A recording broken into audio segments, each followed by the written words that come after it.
Trenton 365 with Jacques Howard. Profiling the businesses, organizations, and people that make Trenton better. You know what the easy thing that's already set up? Yeah, really. Hello, friend, and welcome to the Trenton 365 Show. I'm your host, Jacques Howard. You can send me an email, trenton365show@gmail.com. You can also follow me on social media, on Facebook, Trenton 365 Show, and on Instagram and Twitter at Trenton 365. You're listening over WIMG 1300, New Jersey's oldest radio station and a 3-time Stellar Award-winning station. And you can also follow WIMG on Facebook and Twitter, WIMG 1300. If you're watching, it's over WPHY, covering Mercer County, New Jersey, through the Verizon Fios network. And this program will air on Friday night at 11 p.m. So in the studio with me, I've got Jayden White, who's 13 years old. He is a student at Fisher Middle School. Shout out to the Ewing Township Public Schools. I went to Fisher many years ago, so I'm sure we're going to be talking a bit about that. But without any further ado, Jayden, welcome to the show. Hello. And that's awesome to have you here. So I've heard so many wonderful things about you, Yes. such as a performing artist, as an actor, vice president of your class, etc. From your perspective, why don't you tell me a little bit about who you are? I am a creative, artistic boy. I work very hard. I'm very determined, and I make sure that I am doing my best at all times. I try to make everyone around me proud of me, and that is my main goal. That is amazing. So I often think about what I was doing at 13 years old, and I'm sure it was not any of those things. So I want to back up a little bit. I know you're only 13, but I want to back up and have you talk about what instilled or what helped develop that mindset for you. My grandmother, who helped raise me, and my father, of course, they both taught me to, be independent, but also care about other people. That's fantastic. Shout out to your father, who's been in the studio with you on more than one occasion, and who is here tonight. So shout out to your dad. Let's talk about this whole idea of music. When did you first realize that, hey, I have an interest in music and I'm pretty good at it? I don't exactly remember, but it has been a while, a very long while. So I can't really remember totally back to when, but I know my dad started me off by teaching me how to play the piano, and then that kind of carried everything on, singing in the church choir at my grandmother's church, etc., and then that gradually built to this. Now, when you say your dad introduced you to piano, you were telling me earlier that you play more than one instrument. What are some of the instruments you play? Piano, guitar, bass guitar, the viola in the orchestra, which everyone gets confused with the violin, and, of course, the piano. So let's go back to that, the viola and the violin. Why don't you share what the difference is and why you prefer the viola over the violin? The violin is basically a smaller version of the viola. The viola is a weird version. It is the cello, but handheld, and an octave higher, so meaning that they have the same notes, but just higher in pitch. Now, why did you gravitate towards the viola as opposed to the violin? The viola has a husky sound, so the violin is more light instead of heavy, and, well, it's meaningful, but, husky voices, husky sound attracts me more. Yes. Now, so it's the pitch, so to speak, that you feel is different, and that's why you chose the viola. Yes. Okay. Have you played the violin? I have experience playing it. I don't play it when we have orchestra concerts, etc., but I have tried it. Okay. All right. And which instrument do you like the best? The piano and the viola are my favorites and will always be my favorites, hopefully. Okay. Yes. All right. So with the piano, do you see that there's any similarities between, or do you think one of them is, like the piano, is that the gateway instrument for you? Yes, I think the piano is like the basic skill. You don't have to start there, but it helped me. It gave me my technical music ability, allowing me to read music for all instruments. And it's important that you read music. Yes. All right, great. Now let's go back, and I want you to talk about the church where you have performed, and I assume you're still performing at, which is your grandmother's church. What's the name of that church? That is Beauty Grove Primitive Baptist Church. My grandmother was a missionary there. She's been there for a while until she passed away a few years ago, which was devastating. But she is the one that got me here today. Oh, that's fantastic. And I think that you just honored her by saying that. So be encouraged, and I'm sure your family's proud of you as well. Yes. All right, let's talk a bit about this Christmas album that I've heard so much about. Again, you're 13 years old. You've got a lot of different talents. You're socially active at your school, Fisher Middle School in Ewing Township. And now you've got this Christmas album that's coming out. Let's talk about that. Me and my father, my manager, my provider, decided that we should put more music out after we put out my first song, which is A Mother's Love, which was dedicated to my grandmother after she passed away. So we decided that a couple Christmas songs would be great to promote myself and also be wonderful to share with families across the world. So how many songs are going to be on there? Is it an EP? Is it a full-length album? It's a full-length album. There's 7 Christmas songs, and the bonus track is A Mother's Love, which was made 2 years ago, I believe. Yes. So what songs are you going to have on the Christmas album? Are you doing covers or standards, classics, or do you have some original material These as well? are classics such as Rudolph the Red-Nosed Reindeer, Jingle Bells, A Christmas Song, Holy Night, Silent Night, etc. Yes. All right. And when is that going to be released? Hopefully, I'm pretty sure not after December 7th. So any time between there. Any time between now and December 7th? Yes. All right. Well, fantastic. I'll be looking forward to that. Now, what's your contact information if people would like to reach out to you for a particular performance or to buy your music? On Facebook, you can just look up Jayden, which is my first name, and just look for my face in the profile pictures. Okay. And Instagram, my Instagram is JaydenWhite_official. And for the kids who are interested in me, you can subscribe to my YouTube channel at Jayden. If you look up Jayden White, I should be the first one there as well. Yes. Okay. Now, I want you to talk about social media from your perspective, because you're using it as a business, and I'm sure as entertainment as well. How important is social media to you and your music? So social media has basically become mainstream. So everything that has to do with promoting and getting across the country, then across the world, that is all done with social media. So I think it's very important, and it is a great thing that has been invented. Great. Well put. Well put. Well done. No, that's fantastic. And I'm glad you put that like that. I mean, that's important for us to think about the power of what social media is. Yeah, I try not to think of the bad things that come with it. So I try to stay away from those things as well. Now, you told me earlier that you performed for the Jenkins brothers, a well-known family in the area. Yes. And you have done some acting as well. Yes, I have. So let's talk about that. In Fisher, we have school plays. So the first school play that I decided to join in, which was when I was in 7th grade, I decided that I would like to try out for the Genie. That did not happen because they thought that I was better than the Genie, so they gave me the part of Aladdin, which I am grateful for because it was a great experience. Yes. And do you prefer acting as opposed to music performance, or is it an equal?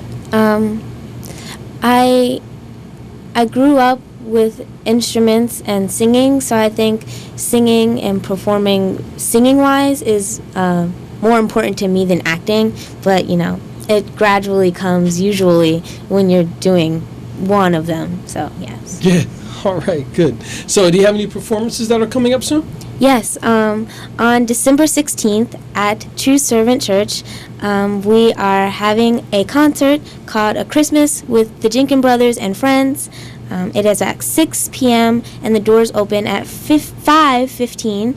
I will be singing with the JB Arts Academy Children's Choir, and we will be opening up. It's at 2630 South Broad Street, Hamilton, New Jersey. $25 in advance and $30 at the door. That is great. I love it. I love it. Speaking of him, I would like to talk about the people that were associated with the album. Please.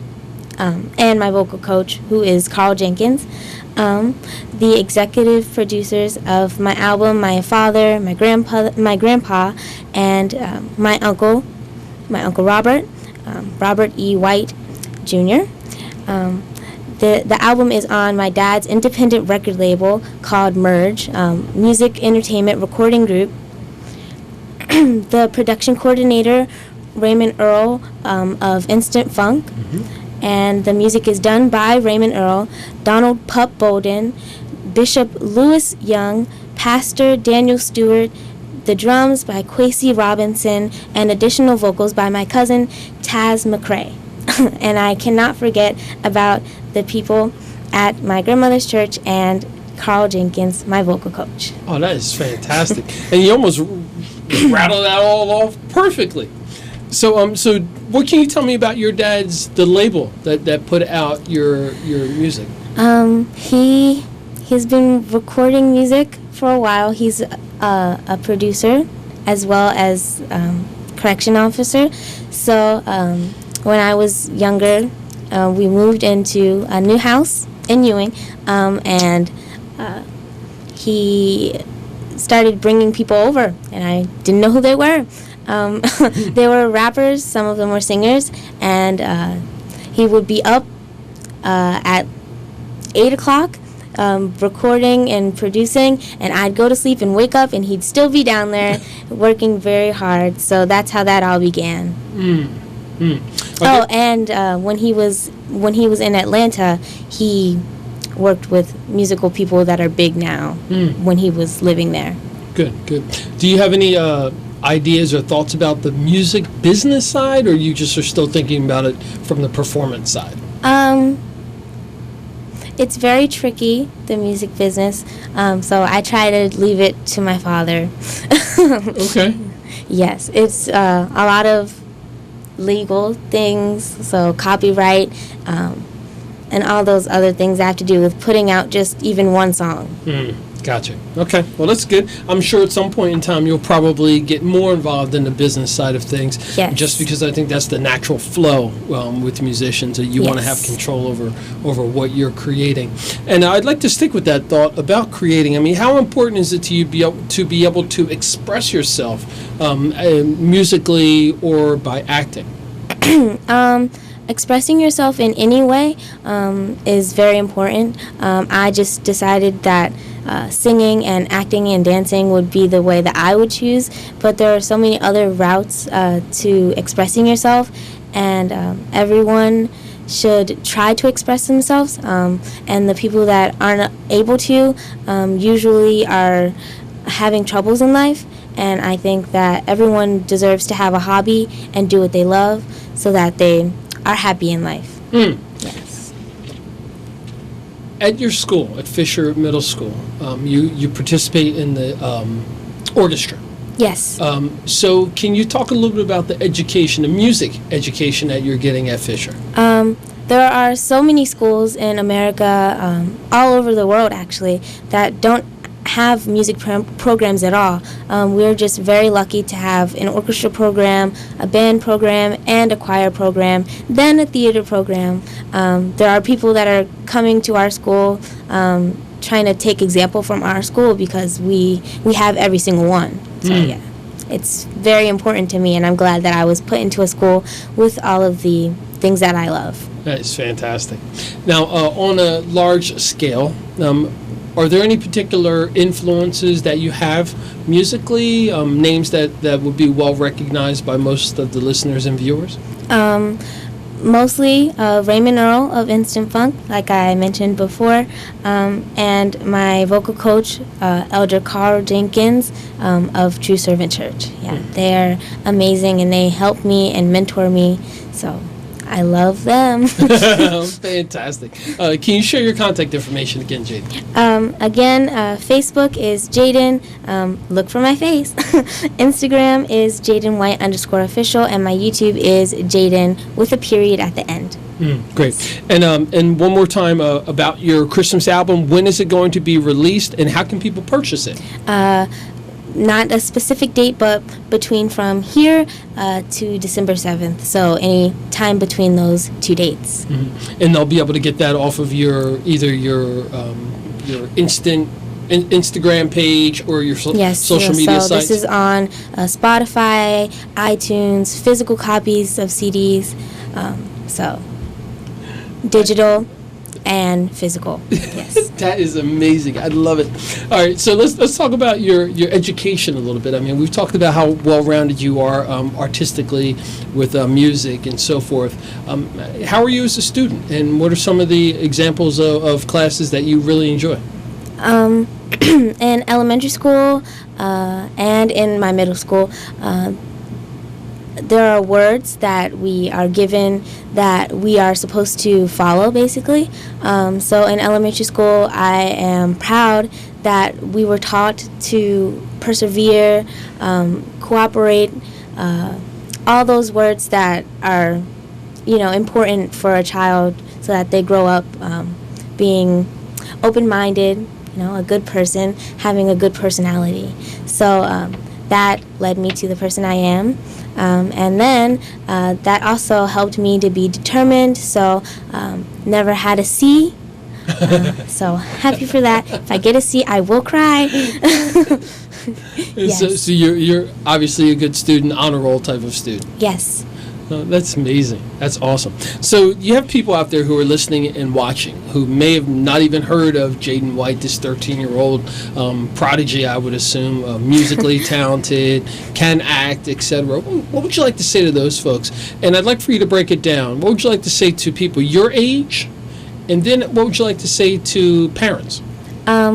Not saying that anyone can do what I'm doing, but oh man, anyone can have a hobby and turn that hobby into something that they can do for a lifetime. If you like technology, building computers, making games, you can turn that into your career. Just follow your dreams and you'll get there. I'm not fully there, but I'm following my dreams, and hopefully I'll get there one day.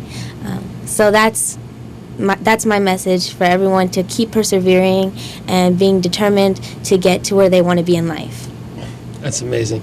Jayden, share your contact information one more time. And folks, I think it would be a good idea for you to reach out to Jayden. When I get a copy of his Christmas album CD, I'll have a link for that on the Trenton 365 sites as well. This was last minute. So hopefully one day I can come back and we can play the music. That would be nice, I think we can get that DJ Say What over there. We can get that happening, and maybe get Jayden's music to play. Well, Jayden, thank you so much for coming on to the program and sharing about who you are and also about your music endeavors. I really appreciate meeting you. Thank you for having me. You are so welcome. You've been listening and watching the Trenton 365 show. Segment 1 is done. Stay tuned. You can stay in contact by visiting me on the Trenton365.com website.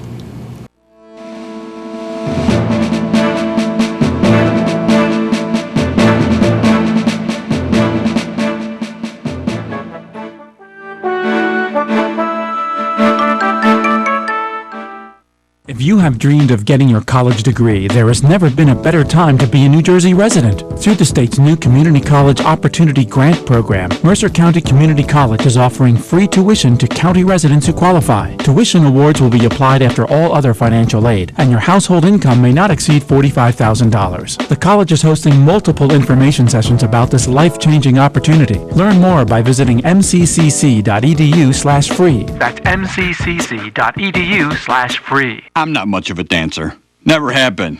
Not at weddings, not at concerts. Not even when my favorite song is on the radio. But there's something about seeing exactly what I ordered arrive at my facility's door the day after I ordered it. That gets my foot a-tapping. That's why I love Grainger. With 99% of in-stock items shipping the same day they're ordered, they get us what we need when we need it. Which means we keep moving and I keep grooving. Call clickgrainger.com or stop by.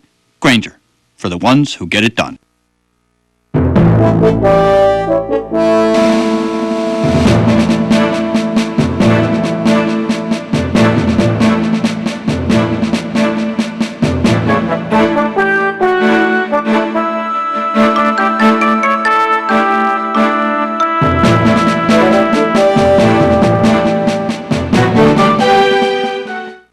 The Vikings have arrived at the Franklin Institute. Explore hundreds of archaeological discoveries and rare treasures, plus dramatic ship reconstructions and interactive experiences designed to go beyond the legend and reveal who these explorers were and why Vikings will forever capture the imaginations of all. Vikings, Beyond the Legend, now open through March 3rd at the Franklin Institute. Order your tickets today at fi.edu. Need a truck to move? Let Justin's Rental of Selman's BP save the day. Justin's has the right trucks for all commercial and residential moves. Justin's has the moving supplies and boxes available. Justin's Rental at Selman's BP has everything you need for your move at affordable prices, featuring the best in pickup trucks, 10 and 15-foot box trucks, and vans. Justin's Rental at Selman's BP is located at 2596 South Broad Street, across from the McDonald's in Hamilton. For your rental truck needs, call 609-888-3327. That's 609-888-3327. Justin's Rental at Selman's BP. If you are moving, we have the trucks to meet your moving needs.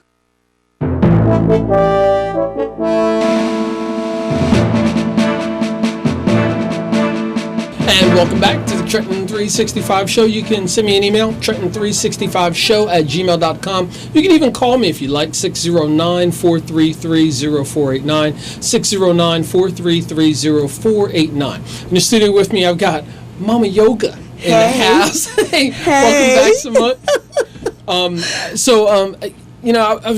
I was telling Samut via phone. I saw her. It was like 2 weeks ago at the annual Buy Black Your Community event. That's right. And you did I don't want to say a keynote, but you helped to get everybody started for the day. And it so warms my heart when you're around. And then to see you interact with other people when you're talking to them, and to watch your face light up, and then to see them light up too. It's just an energy, and it's natural. Yeah. And you can't really fake that stuff.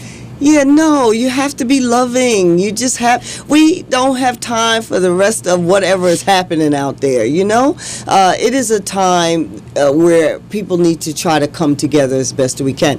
And even when you have differences with someone, let's put on our big girl and our big boy panties and underwear and try to have a reasonable adult resolution to the disagreement. You don't have to be mean and nasty and all of that. Plus, that makes your face wrinkle up. See what I mean? Yeah. See what I mean?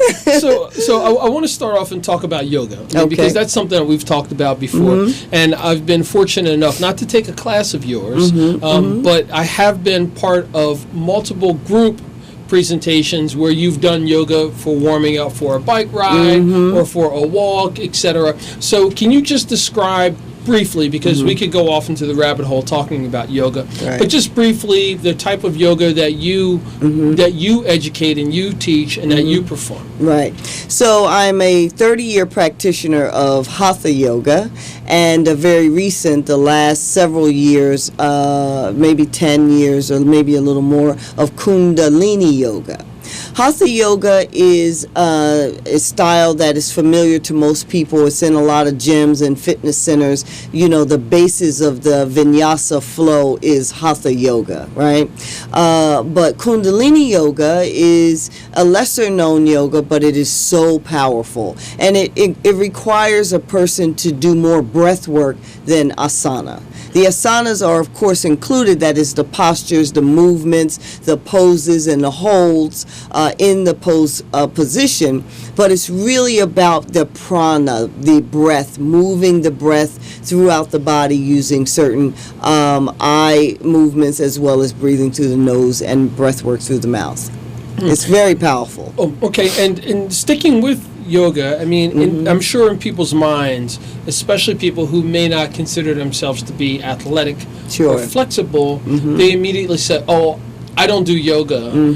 I'm not flexible. Not realizing that when you say yoga, you're casting a very, very large net. So can you just share a little bit about that? Yeah, well, it's the westernization of the practice. You know, when things come from 5,000, 7,000, 10,000-year-old traditions and they come to 21st century or 20th century America, you know, they undergo a metamorphosis, to speak. So it's not really about the exercise, not my style of yoga. It's not about the stretch or the pose. It's more about the mindfulness and teaching you how to have to control your breathing, which helps control your capacity to think, which helps control your behavior.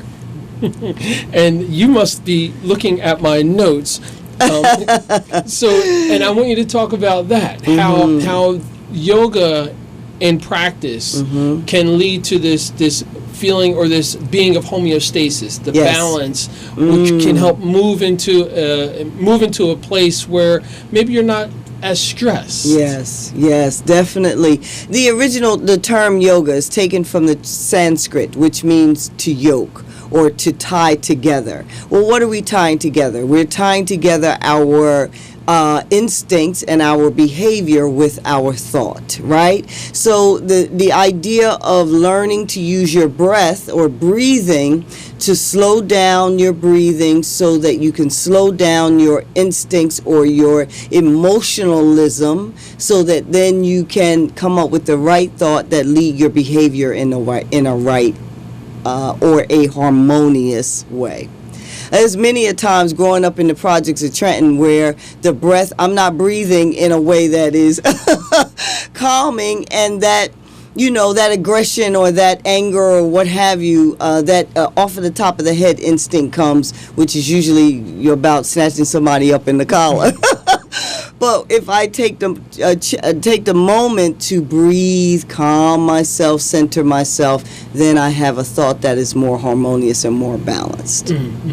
Now, I also want you to talk and touch briefly on the variations of yoga, not the different styles of yoga, but I don't want people to think, okay, when I do yoga, I have to be able to do a handstand. Right. Talk about the slow progression. Absolutely. And the importance of having a yoga instructor who can walk you through that process. Absolutely. So again, going back to, you know, the way yoga is presented here in the West, right? It's you see people that can do handstands, that can do full over back bends, that can do full splits and hold a position for 5 minutes or whatever.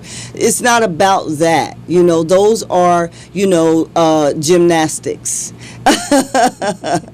And they are asanas or asanas that serve a certain purpose, but they are not essential to having a good and effective yoga practice. You could sit on your chair with your hands on your palm and do a 5-minute round of slow, deep breathing and get the same position, same energy that someone who's doing a back over flip or a back bend is getting. So it's not essential to stand on your head. It's not essential to be able to even bend down and touch your toes. These asanas only help to move the energy out of stagnant places in the body, and you can do that in gentle ways. You know, I've also started teaching something called restorative yoga. Which is very gentle, and it's about just that. Restoring the body's posture, restoring the health, and restoring the person's flexibility in a very gentle and, I love the term harmonious, but harmonious way. Yeah, restorative yoga. All right, so we want to transition now because keeping in line with the whole idea of better health, you are also a CPR certified instructor. I am.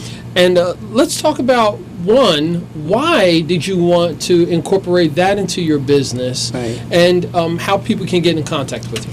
Yeah, so my career progression from the time I came out of nursing school has always been how can I help people the best for the space that they're in at this time in their life. So I started a home care agency to take care of people who were sick in their homes. And then I progressed that agency and started a wellness coaching business to help people before they get to the point where they need nursing care, right? To try to improve their health before they become so debilitated. And so now we are doing health and safety training because 98% of any type of health emergency will happen amongst family, friends, or coworkers. Somebody familiar. So what would you do? Would you know what to do if somebody next to you started choking? Would you know how to help them if somebody in your at your family barbecue or family gathering suddenly clutched their chest and fell to the floor? You know, so these skills are hand in hand with my career profession, career progression as a carer. You know, a person who provides care on various levels. And teaching people basic first aid, basic health and safety rescue skills is a necessary, essential understanding in this climate that we live in our country right now. Mm-hmm. And I think you did a great job of framing out the percentages and how important that is. Because even for me, as much as I'm out and about, it does make sense that if you're out and about, you're around people who you probably are familiar with. Yes. And if something were to happen, what would you Would do? you know what to do? Sure, sure. And I think everyone thinks, oh, let me just grab a phone and call 911. Right. But that's precious time. Absolutely. I'm not saying not to do that, but you do that, but there's other things that you can do to assist. Teaching the CPR class, who are you trying to reach out for that to be clients? Well, especially in our community, that is the African American community, I would really like to be able to reach our church community. A lot of church members are getting older. You know, African American church is from 8 a.m. to, 3 p.m., 4 o'clock. You there all day. It's church on Monday, church on Sunday, church on Tuesday, church on, so you're there. And these people, oftentimes you've had a long relationship. So I'd like to reach African American churches, civic organizations, sorority and fraternity organizations. A lot of the bras need to understand how to provide basic care if one of them become ill, as well as small business owners, people who have businesses and they may not necessarily have health care or come in contact with anything directly that may cause illness. But what if your coworker, becomes ill or starts choking or gets a cut or anything like that? These people really need to understand basic safety skills. And let's talk about you're a licensed training partner with the American Red Cross. That's right. Can you talk about that relationship? Absolutely. So I'd been an instructor with the American Red Cross for several years now, and they have changed their caring model, right? They have less in-house or on-staff instructors. And so they approached and asked about purchasing a license to be a partner. And being the entrepreneur that I am, I signed an agreement with the Red Cross, they vetted me and my background and everything. And so as far as I know, I am the only African American woman with a license in the tri-state. Really? Yes. Yes. Now, I know that oftentimes people of color, particularly African Americans, are not integrated into these different career paths and these different models. But this is a human being issue. Right. What would you like to say to the folks who may have some experience in healthcare, may be interested in mindfulness or health? What would you say to them about this whole opportunity to get involved in CPR certification? Well, I think they really need, everyone listening to the sound of my voice needs to get some level of CPR training or health and safety training, right? Whether it's for adults or pediatrics. If you have new children in your family was blessed to expand and welcome new babies to the family. What if the baby gets something caught in his or her throat? You know, of course your instinct would take over, but you want to make sure that you have basic skills. Not only that, most jobs now are requiring some basic level of health and safety rescue. And I was just speaking with a lady here at your studios, and she said her job is requiring that all of the caregivers on that staff now get certification, but they have to find their own provider. Hello, here I am. As a matter of fact, I think that's a great segue. So why don't you share your contact information so that people can know that they can get Mama Yoga Samut to come and teach CPR, certified CPR training. That's right. So you can go to my website. All the class dates are available. You can select a date, whichever works for you or your company. If you have a company, we give big group discounts. I was very blessed to just get a large contract. I thought it was for one amount, and it has now been expanded over several cohorts. This one company so we just signed on the line for that. So you can reach me at mycprcertonline.com. mycprcert online.com, and all the info's there. Great. Now, you touched on something that was on my list here. Are there different levels of training? Because, I'm sure that some people could probably go to a weekend training or a 4-hour training or a block training. What are there different levels of the training? Yeah, there are, and that's a great question, Jock. Thanks for asking. That's why you're a good interviewer. Thank you. All right. So the standard training is a 6-hour class. That's the standard training. A lot of companies like to take that training because they have time to fill. Their employee, they're going to give their employee 8 hours, and they're going to use 6 of those 8 hours for that training. But the latest is what we call blended learning, and that is a person. It can be employees, it can be an individual, it can be someone who just needs to cert for work, can go online and take a 2-hour online video tutorial. It's like a video game. And once they take that 2-hour tutorial, pass it, then they come to my classroom for an hour and show me skills proficiency.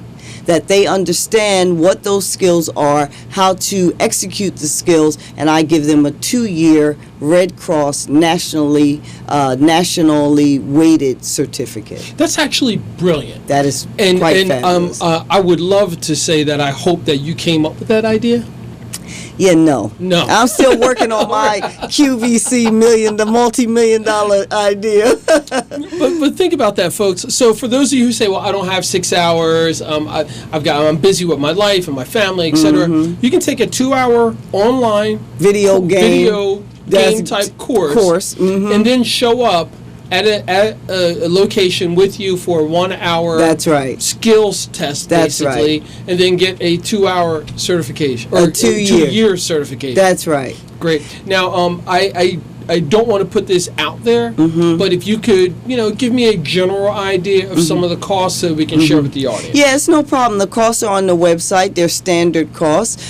We charge $81 for adult certification and $91 for pediatric and adult, both. And that is, if you do your research, you'll find for this type of training, it is well beneath what is being charged. Wow. And so when you say that this is a 2-year certification, since the American Red Cross is a national organization, is this something, although it's not like you're going to flash your certification to do something, but if you're traveling, you're basically covered in all the 50 states? All the 50 states, yep, and it even has international weight. You could take it to Europe because Red Cross it's the American Red Cross, but there's the International Red Cross Society. So, once you have those skills and once you have that certification, you're a part of our wellness tribe. Mama Yoga. Yeah. Amazing. Oh, wait, and I would be foolish not to mention, when are your yoga classes? When are the yoga classes? So we're partner sharing our studio with the fabulous Empower Fitness New Jersey in Lawrenceville next to the Burlington Coat Factory. So we're on hiatus for the winter and we'll be picking our classes back up in the spring. We're on hiatus for the winter. This is a highly spiritual time, and I do a lot of fasting and cleansing and trying to get direction for the next part of the year and what God needs for my life. And so I've kind of, like Iyanla says, you got to fill up your cup before you can then overflow to other folk. So this is that time of year for me. So we'll be starting the yoga again next in the spring. You guys see why I love her? Absolutely amazing. Mama Yoga, always a pleasure. You're always welcome back here. Oh, and I do want to put a teaser out there, folks. We're working on something to have a fitness healthcare event sometime in the spring of 2019. That would be Mama Yoga, Trenton 365, and Inokin Fitness.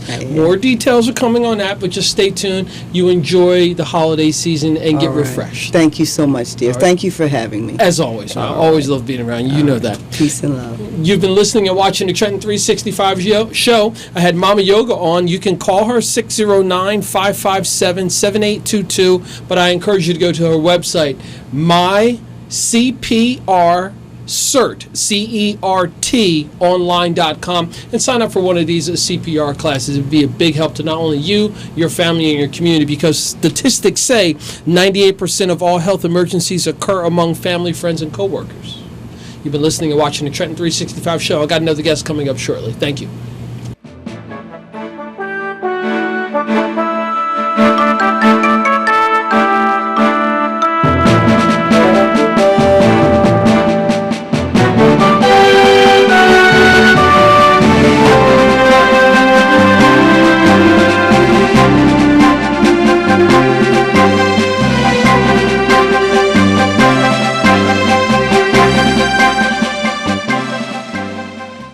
Listen here.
And welcome back to the Trenton 365 show. Thank you for sticking around. This is my third and final segment of the night. I don't think there's any surprises coming along, but I've got...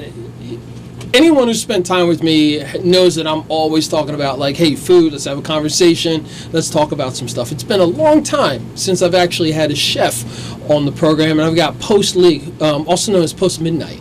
For those of you who are in the area, not only is he a chef and a very good chef, but he's a warm personality. In addition to that, he's a performing artist, a writer as well, and he's got a bunch of other stuff going on. But we're not going to get into the details about that right now. We're going to focus on him as a person, performing arts, spoken word, just a little bit, please. All right. And then we're going to get into talking about all the food that you love cooking. So without any further ado, welcome to the program. Thank you, Jock. Thank you. It's a pleasure to be here. Oh, it's awesome to have you. I know it's been a long time. It has been. It has been. But the one thing that I appreciate about you is that you've always been candid. You've always been someone, you wear your emotions very much on your sleeve. I think anyone who's been in this region at any of the spoken word sites or hanging out at some of the local establishments, you've come through at some point in time. So it's awesome to have you here. And like I said, it's a pleasure. And you're right, I do wear my heart on my sleeve, but I feel like that kind of emotional honesty is a rarity in this day and age. We got everyone who kind of lives for Facebook, lives for Instagram, here, making it look like they're living their best life. And that's an impossible standard to me. Like, no one is having their best day every single day. I mean, you have good days, you got bad days. And let's talk about the good and the bad, because that's what really unites us all. When we're all being real, we're all being human. That's that connectedness right there. That's right. And for those of you who have not seen, or, well, you obviously haven't seen the TV portion, which will be on Friday night beginning at 11 p.m., you only hear this voice. And I'm not sitting in here with the reincarnation of Barry White, but his voice does resonate quite like that. And Post, let's talk about your voice and how you utilize that not only in your profession but also on the stage. I mean, it's been a blessing. It's been a gift. Sometimes people only know me by my voice, which is kind of amusing. But whether it's my background in spoken word and as a performer with the theatrical training, trying to find ways to really connect with people, I mean, I think our voices are probably the most powerful tool we have in anyone's arsenal, because, I mean, without your voice, how can you tell your story? Unspoken is always unheard. And it is our responsibility to communicate as honestly, as passionately as possible, because when you're passionate about something, there's no hiding it, right? Like, when it's real, it's real. You know when people are faking it. You know when people are being honest about it. And I like to think that there's a genuine quality to myself and my voice, and hopefully that I can inspire in other people to kind of get them to utilize their voice in the same way. I mean, when it comes back to spoken word, when I've done workshops and such, I would encourage anyone in my workshops to bleed on the page. Like, don't hold anything back. Like, let it out, because those wounds that you're trying to heal through your art are wounds that aren't just yours alone. Yes, they may be unique to you, but we've all got some type of scarring, and again, that's the commonality that brings us together as people. See what I mean? Mic drop. So, Post, let's talk about what's happening here in Trenton. Absolutely. Your connection here in Trenton, and what you're doing here in Trenton, and then let's transition right into food. All right. So, it's weird. Like, I think I'm kind of the inverse of a lot of stories. I mean, once I moved out to Jersey when I was a teenager with my parents, mom and dad are still living in Pennington. I migrated into Trenton, and I used to get that look from people when I was coming into Trenton to do spoken word events. Whatever, like, you're going into Trenton? Like, there was this fear, and I'm like, why? It's a city. There are people. You know what I'm saying? Like, exactly. There's no reason to have these hushed tones, these clutching the pearls, grabbing the purse type of deal. Like, it needs to be. It's a place, and embrace it. And Trenton's not perfect, but there's so much beauty in this town. And part of what I've been working to do, part of what I've been looking to do, is connecting with the artistic scene in so many different ways, and taking the opportunity to really kind of celebrate all that is Trenton. It's been 2018's been a heck of a year. I mean, what was it? It was back in June that there was the shooting at Arnold Night. I mean, there's been so much violence in the media, so much violence in the news, and the fact that people were looking at national news coverage and seeing Trenton as this this hotbed of violence now, that we were just another casualty on the list of the increasing list of cities that are being plagued with gun violence and mass shootings. It's like, nah, that's not my home. That's not what I'm claiming. That's not what we're about. That's not what this city's about. It is bigger, better, and brighter than all of that. And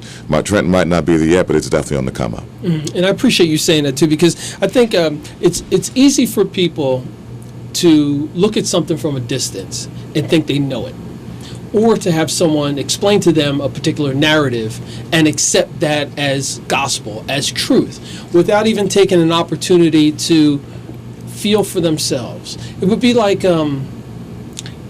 me explaining your over-the-top cheesy macaroni and cheese to someone and them fully being able to appreciate it.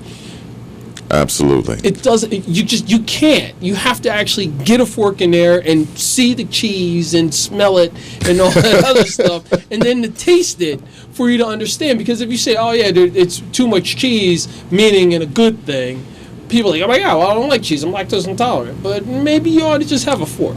Absolutely. Well, I mean, but that is honestly, Jock, one of the most perfect metaphors in general for existence, right? Like, life really is about experience, not living vicariously through someone else, not saying, that, like, again, somebody's Instagram story or somebody's Facebook story. Like, nah, it's about get out there and live your life, do the things, find a way to chase those dreams, do what you're capable of, find out that you're capable of more than you thought you were. Like, push yourself, right? Like, what is life if not constantly learning, if you're not challenging yourself, if you're not growing? What are we doing with this planet, right? What are we doing with ourselves? Oh, man. Well, I'll tell you what, with that statement, I kind of wish you were a politician and not a chef, because then I think that we'd be able to move this whole society faster forward, more progressively, almost like a meal. You know what I mean? Absolutely. As opposed to the bureaucracy and everything else that slows things down to a grinding halt. And then we say, hey, civil rights movement from the 1960s, and, we're still fighting that now? This is true. All right, but we ain't going to get into that. But here's the thing, though, right? I mean, you look at it, historically speaking, yes, there are a few notable exceptions, but history doesn't record the words of politicians. It records the poets, the artists, the painters, the musicians. It records the people who are truly passionate about it and to some degree reflecting on the times that they're living in. The people, the bureaucrats, name 2 or 3 Romans who were under Julius Caesar. You can't. You know what I'm saying? Name the Secretary of State from like 2 or 3 presidents ago. You can't do it. But what you can do is know that this art was born of this particular time. These words were the direct response to the climate. So you talk about things ain't happening, in bureaucracy, and you're right. Bureaucracy is notoriously slow, but you can change the world over the course of a good meal. Oh, for real. And that's why I always encourage folks, let's sit down and have a chat over a meal. Because what I've learned is that when you do that, especially if it's a good meal or a good service, it changes the whole dynamic. I've sat down and had conversations with people who I have very little in common with other than the fact that they're human beings. Absolutely. And when we were leaving, we were hugging like we were best friends, talking about what we ate or what we drank. So let's transition and talk about food. Okay, let's do it. Because you've been doing food for as long as I've known you, and it's I would assume it's probably been like 5-6 years now. Oh, it's been longer than that, but yes, and no, dude. There's history, man. There's history. So what first attracted you to food from an artistic standpoint, not just from the sustenance, like you eat and this tastes good, but from an artistic standpoint? Food has always been a part of my life, right? I mean, it's been a part of everybody's life. Otherwise, we don't live very long. Mm-hmm. My parents, were crazy. They'd always get up and make me breakfast in the morning when I was a kid. So my friends would be talking about, I had grape nuts for breakfast, and nobody's ever been excited about grape nuts. I'd be sitting there, and my parents would have hooked me up with an omelet for breakfast. A little breakfast bragging rights. Like, what? I had an omelet. And then all the way through college, I was the dude who could take really, really bad alcohol, but make it to a drink you wouldn't regret that night, but the next morning. But my penance is I'd make you breakfast. Food has always been, to some degree, an expression of love. And as the whole culinary side has become more of a career, and it's become a way of life, right? And so I love sharing that love with people because you can taste the difference. Like, you can taste when food has not been made with love. There are restaurants you go into like, oh yeah, somebody had a bad day. You can taste the bad day on your fork. But when you actually care about the ingredients, you take the time to craft something and share it with people. There's not just an energy and an aura around the meal itself, but the experience, and every single bite takes you someplace new.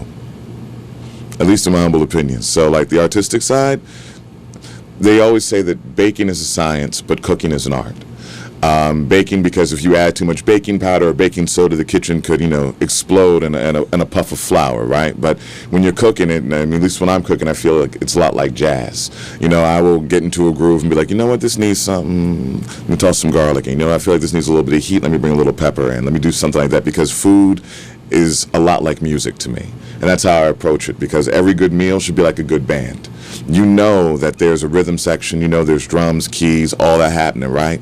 And you can pick out the distinct parts if you're really listening for it, but more importantly, come together harmoniously and support and celebrate and kind of shine a spotlight on whatever it is you're focusing on. So let's say you made a phenomenal steak with all these other sides, all these other components. That steak is the star. The steak is the front man, right? But everything else is working supported to bring those flavors and that harmony, because when a good meal is there, like I said, it gets you humming, get your toe tapping, you know what I'm talking about. That's right, exactly. Exactly. So, and I often do this with musicians, but I think this is the first time I'm asking this question to a chef, to someone who's a professional chef.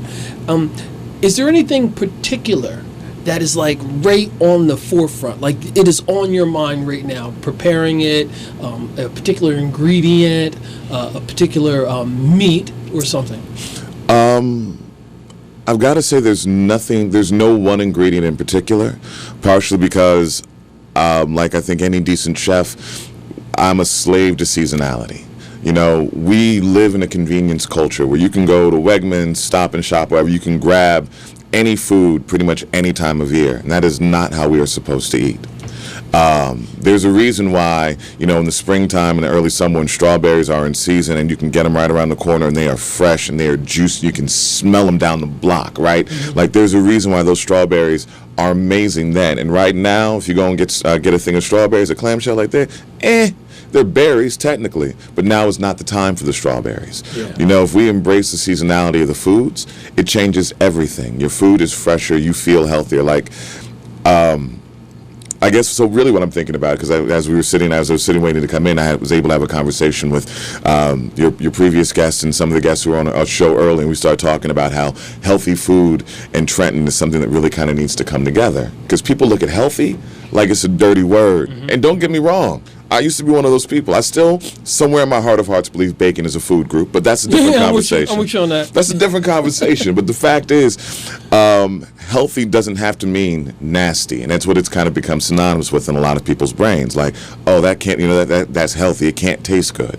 Nah, that's not how I play. I jokingly have a friend, I tease her, I say that she's allergic to life because she's got so many allergies, like she can't eat this, she can't eat that. She was eating vegan just out of necessity, not out of desire. But I'm like, one of the foundations of our friendships, I told her life is too short to not be delicious, right? I mean, if you got to eat, it might as well be good. So like at one point I had taken oats and raw beets and coconut oil and basil and sage, a little smoked sea salt, mushrooms, and blended them together until it formed an almost ground beef-like consistency, and then pan-seared them in coconut oil and made these beet balls. And entirely vegan.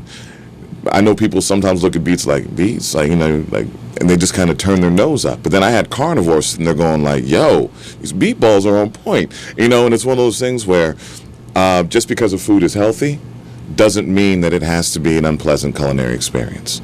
And so trying to get that into the collective Trenton consciousness is definitely, I think, what's at the forefront of my brain. Because when you control your diet, when you control your kitchen, you control your life, you control your future, man. Like I don't even know how else to break it down. Well, I'll tell you what, we're going to be finish up the program. I want to definitely have you come back in a very short period of time so that we can kind of rehash this and expand upon it. But I'd like for you to share about what happens on Sunday nights. So I've fallen into it now. It's been almost a year, where I extend an open invite to a lot of my friends on Facebook, and I'm blessed to know so many artists and painters, musicians, just a lot of the Trenton artistic scene. And I host a Sunday dinner, and I had to put a head count cap on it because it started off about 5-6 people, and then about a month ago it was getting to like 30 plus people. So I'm like, I got to scale this back a little bit. But it's that weekly recharge or the bi-weekly recharge that we all need, because we need to come together over a plate, and sometimes you'd be amazed at what can be squashed over a good meal. Fantastic. Dirty Sexy Sauce. Oh yeah, I brought you an offer. Look at this for y'all who are watching. But post, besides having you on my social media site where people can get in contact with you, how can people find out more about you? You can find the page on Facebook. It's Dirty Sexy Food. The website is dirtysexyfood.com. From there, I'm actually setting up a marketplace where you can order Dirty Sexy sauces, and those are vegan, gluten-free, as locally sourced and sustainable as possible, trying again to make Trenton something that the world really wants to take again, because what Trenton makes is what it's all about. That's perfect timing. Post midnight. Thank you so much, sir. Absolutely a pleasure, man. Thank you. You're welcome. You've been listening and watching the Trenton 365 show. We'll be back next week, approximately 8 p.m. to 9 with some amazing guests like the ones I had tonight. Always send me an email, Trenton365show@gmail.com, and follow me on social media platforms, Trenton365. Have a great night, friends.